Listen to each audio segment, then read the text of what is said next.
भोजन कम करते थे, इसलिए करते थे कि स्वाध्याय में नींद ना आए।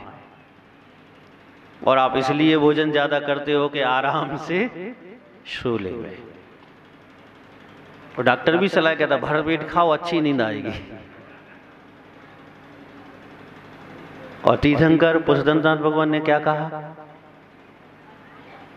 ऊन उदर करो रोज,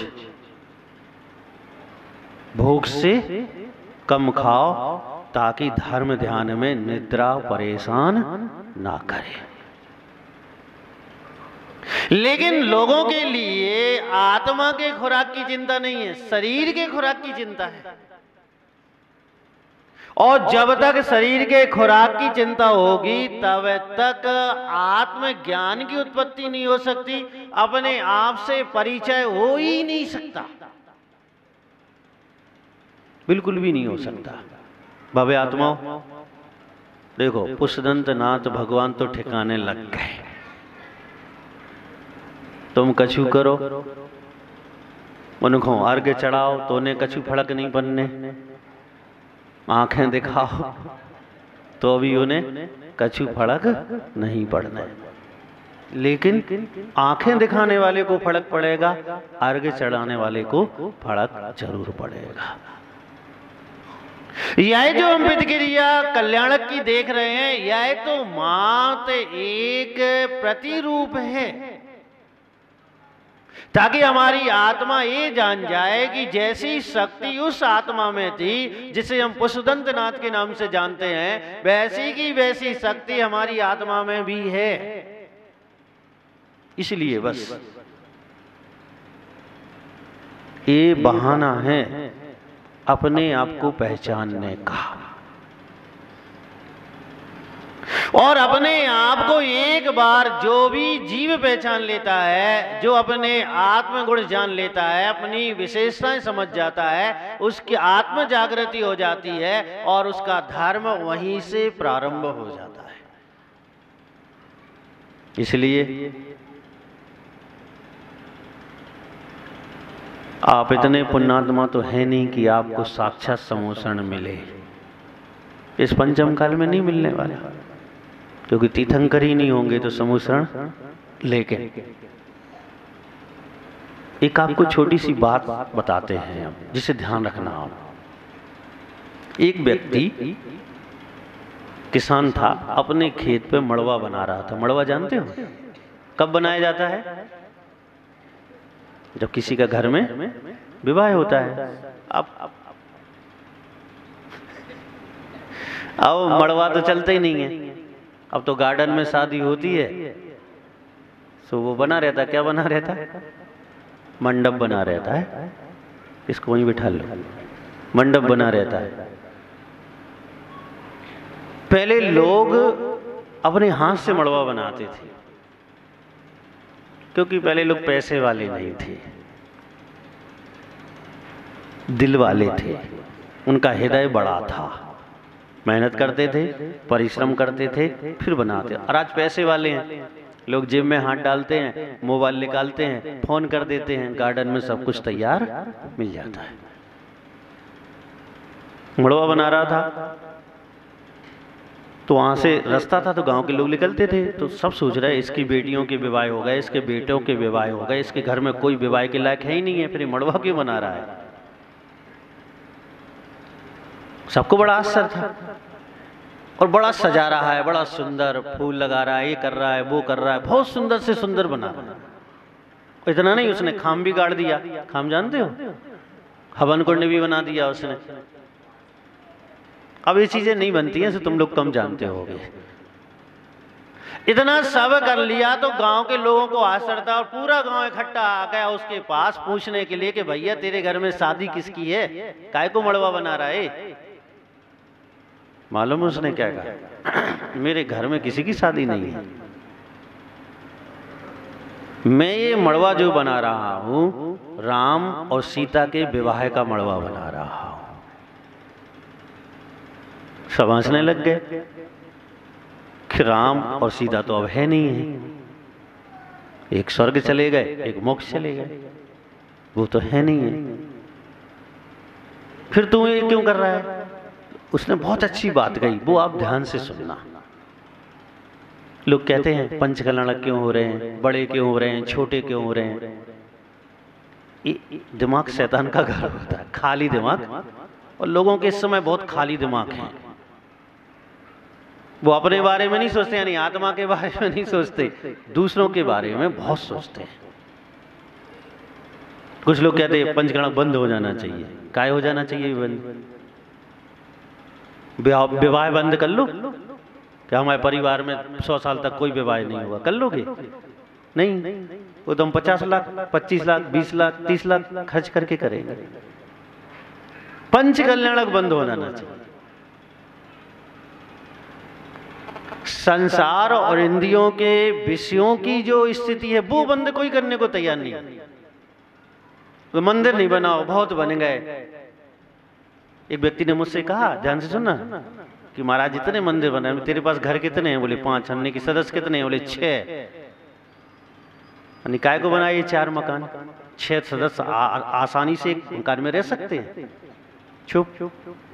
मकान वह 15 बनाना चाहता है, और अगर एक गांव में 2 से 30 दूसरा मंदिर बन जाए, तीसरा बन जाए, तो उसको आपत्ति।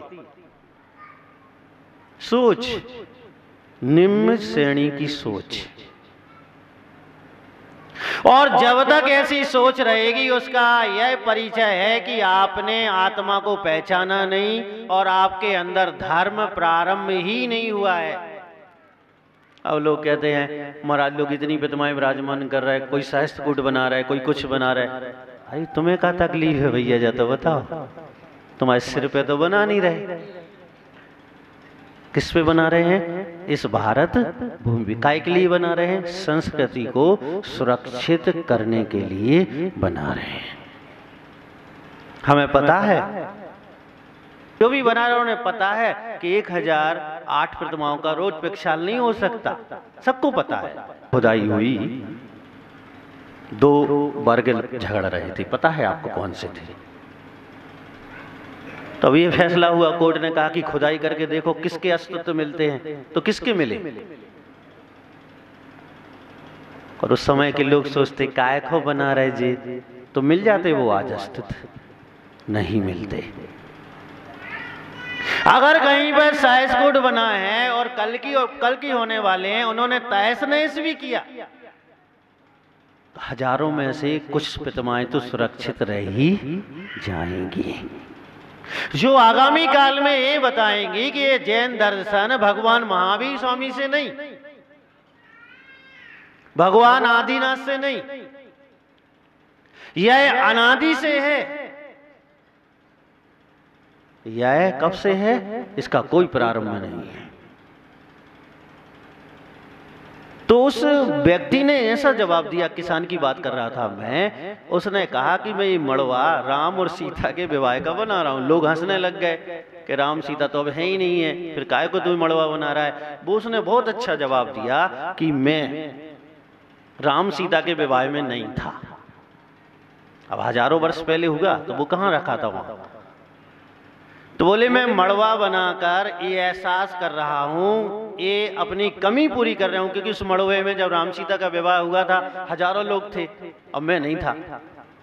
तो अब मैंने ये मंडप बना लिया और मैंने उस कमी को पूरा कर दिया कि मैं भी राम सीता की विवाह में था, मैं भी राम सीता के विवाह में था। मैंने अपनी कमी को पूरा किया और अपन भी कमी को पूरा कर रहे हैं कि समूह शरण में अपन नहीं थे, लेकिन पंच कल्याणक में समूह शरण में विराजमान करके उस कमी को पूरा कर रहे हैं कि हम भी समूह शरण में थे। क्या नुकसान है बताओ इसमें? फायदा ही फायदा है।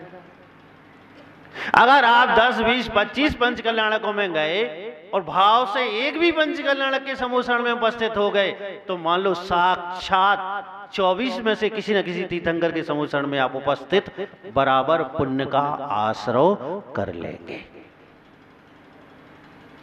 इसीलिए अपने आप को पहचानना बहुत जरूरी है, यानी आत्मा को जानना बहुत जरूरी है, अपने स्वरूप को जानना बहुत जरूरी है। अपने स्वरूप को जान जाएंगे तो असली धर्म, तो फिर हमें विकल्प नहीं होते कि ये क्यों हो रहा है, ये क्यों हो रहा है। फिर अपने आप धर्म के प्रति आस्था और विश्वास बनने लगती है। भव्य आत्माओं, ये भगवान शांतिनाथ का क्षेत्र है। क्या नाम है इस क्षेत्र का? पत्थरों का देश है, टोरन, पत्थरों का। लेकिन एक बात है, वो महान व्यक्तित्व थे जिन्होंने पत्थरों के देश में अतिशयकारी जिन बिंबों को स्थापित कर दिया।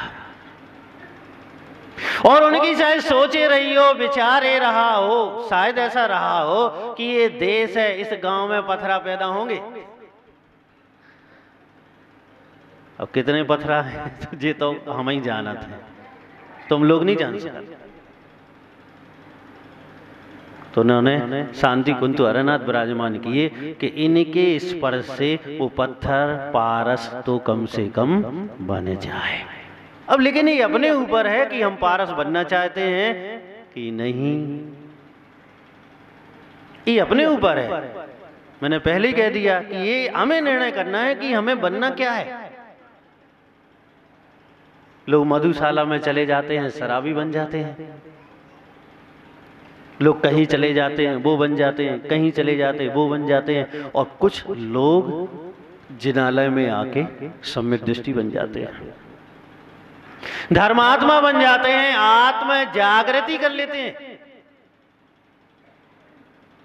बहुत सी बातें आती हैं कारीटोरन के बारे में, मैं सुनता रहता हूं, सबकी सुनता हूं।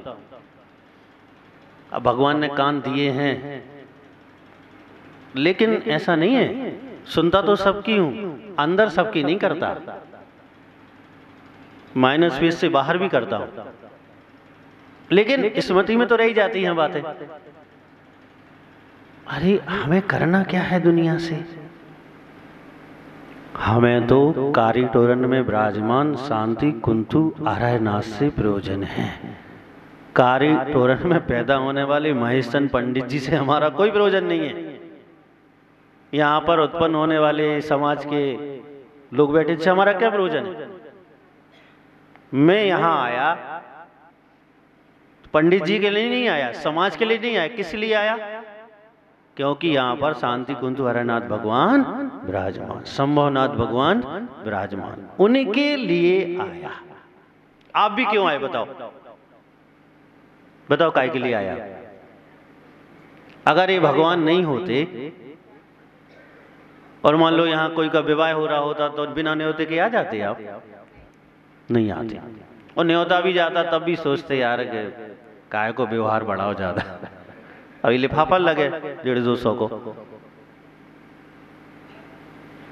यहाँ आने का मतलब ये है कि हम सिर्फ तीर्थंकर भगवानों के अवलोकन से धर्म को प्रारंभ करना चाहते हैं, सम्यक दर्शन की ओर बढ़ना चाहते हैं, उसकी दृढ़ता की ओर जाना चाहते हैं, सम्यक ज्ञान के द्वारा आत्म जागृति करना चाहते हैं। इसलिए हम इस क्षेत्र पर बैठे हैं।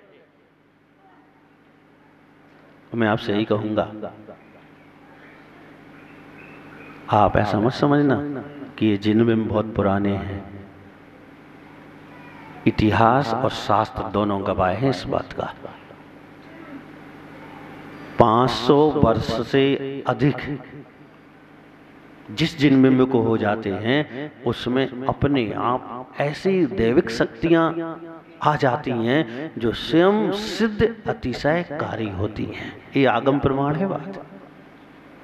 और हजारों वर्ष हो जाएं तो क्या कहना। सिर्फ हमारी आस्था सही है, हम वहां आकर क्या लेकर जा रहे हैं, हमारे हाथ में क्या लग रहा है, वो बात अलग है। एक जगह एक राजा आया, उसने कुछ सोने के सिक्के लिए, कुछ चांदी के सिक्के लिए, कुछ लोहे के सिक्के लिए, कुछ पत्थर के सिक्के लिए, और सबको मिक्सचर किया और फेंकना चालू कर दिया। फेंकना चालू कर दिया। जो उसमें समझदार थे वो लफड़े में नहीं पड़े कि मिट्टी का उठा लें कि पत्थर का उठा लें। वो क्या खोजते रहे, सोने का कहाँ पड़ा है। उन्होंने सोने का उठा लिया। जो उनसे थोड़े कम समझदार थे उन्होंने देखा यार इस पड़ोसी ने तो सोने का उठा लिया, उसने चलो अपन चांदी का ही उठा लेते हैं। अब सोने चांदी के जब उठ गए तब लोगों को समझ में आया कि राजा क्या चाहता था। राजा ये चाहता था कि इतने हजारों लोगों में वह 4 सिक्के सोने के और 4 सिक्के चांदी के साथ में फेंक कर ये देखना चाहता था कौन बुद्धिमान है और कौन बुद्धिहीन है। ये भगवान भी सब ऐसे ही देखते हैं। यहाँ क्षेत्र पर निवास करने वाले जो जिनेन्द्र भगवान के भक्त स्वर्ग से आते हैं, यहाँ रहते हैं, जिनके अधिष्ठाता देव होते हैं क्षेत्रों के, ये सब क्या देखते हैं कि तुम आ रहे हो, काय के लिए आ रहे हो, यहाँ पर राग के लिए आ रहे हो कि द्वेष के लिए आ रहे हो कि ईर्ष्या के लिए आ रहे हो, काय के लिए आ रहे हो, और जिस लिए आओगे वापस वही मिलेगा। इसलिए भव्य आत्माओं बहुत विचार करना, किसी को कुछ नहीं करना है, ना ये भगवान आपके लिए कुछ करेंगे, ना मैं आपके लिए कुछ करूंगा, ना आपके परिवार के सदस्य आपके लिए कुछ करेंगे। जो कुछ भी करना है आपके लिए स्वयं अपने लिए स्वयं को ही करना पड़ेगा। सब लोग निमित्त बन जाएंगे, उपदेशक बन जाएंगे, आपका सहयोग कर देंगे, लेकिन पुरुषार्थ तो तुम्हें ही करना पड़ेगा। कि तुम्हें नरक योग पुरुषार्थ करना है तो तुम्हें करना पड़ेगा, स्वर्ग जाने योग करना है तो तुम्हें करना पड़ेगा, और मोक्ष जाने योग करना है तो तुम्हें करना पड़ेगा। इस बात को स्मरण रखते हुए हमें सदा धर्म को समझना चाहिए। और यही बात बिल्कुल डिक्टो जैसी हमने कही है।